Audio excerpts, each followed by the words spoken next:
Sining at kalikasan, tampok sa piling ni Makiling Exhibit. Hydroecology Program Legacy Seminar Series ng SESAM, sinimulan na. UP President Jimenez at mga opisyal nakisaya sa ika-76 na taong anibersaryo ng Laguna Quezon Land Grant.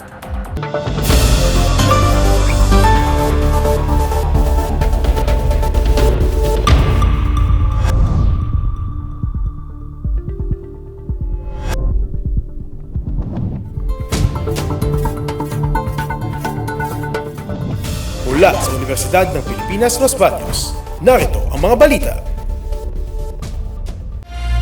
Inilunsad noong February 4 ang exhibit ng Sa Piling ni Makiling sa Sining Makiling Gallery, kung saan ipinamalas ng mga lokal na artista ng UPLB ang kagandahan at kahalagahan ng kalikasan. Tampok sa exhibit ang mga likhang sining at sining biswal ng iba't ibang bulaklak na matatagpuan sa Bundok Makiling, mula sa mga guro ng Department of Social Sciences at Department of Humanities. Tampok sa exhibit ang mga likha ni Aaron Paul D. Lusanta, Emmanuel V. Dumlao, Jualim Vela, Myla B. Dumag Nazario, Eileen May Mijares, at Dennis Andrew S. Aguinaldo. Bahagi ng kikitain mula sa exhibit ay ilalaan bilang tulong medikal sa kapwa guro na may sakit. Bukas sa publiko ang Sa Piling ni Makiling exhibit hanggang March 3, 2026.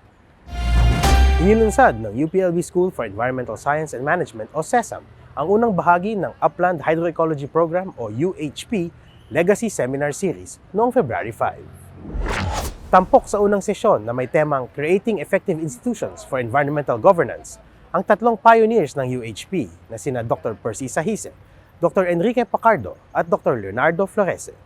Tinalakay sa programa ang kahalagahan ng transdisciplinary approaches at human resource development sa pagtuklas ng mga solusyon sa mga isyung pangkalikasan. Ang sesyon na ito ang una sa 4 na seminar na gaganapin ngayong taon sa paggunita ng ika-50 anibersaryo ng UHP. Ang UHP ang unang multidisciplinary research program ng UPLB noong 1976 hanggang 1981.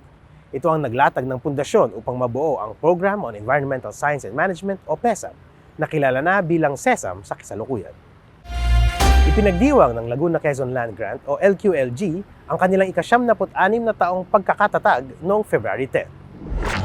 Dinayo ng mga opisyal ng pamantasan ang anibersaryo ng LQLG sa Siniloan, Laguna, kung saan kinilala ang pagsisikap ng mga kawani at forest rangers na protektahan ang kagubatang sakop ng land grant. Dumalaw din sa LQLG sa unang pagkakataon si UP President Angelo Jimenez. Sa kanyang mensahe, mas lalong pinaigting ni President Jimenez ang tungkulin ng UP na tulungan ang mga kabataan na magkaroon ng karampatang edukasyon. Once they join the labor markets, they are only good for menial jobs. We still have that young people. It's still our greatest resource today. But they have been miseducated. Pag hindi nakapag-aral ang kabataan ngayon, hindi po yan asset liability. Nanawagan din si President Jimenez na palakasin pa ang pakikipag-ugnayan sa komunidad upang umunlad ang kanilang pamumuhay. At yan po ang mga nakalap naming balita ngayong linggo. Ako po si Albert Peralta, nag-uulat para sa UPLB Balita.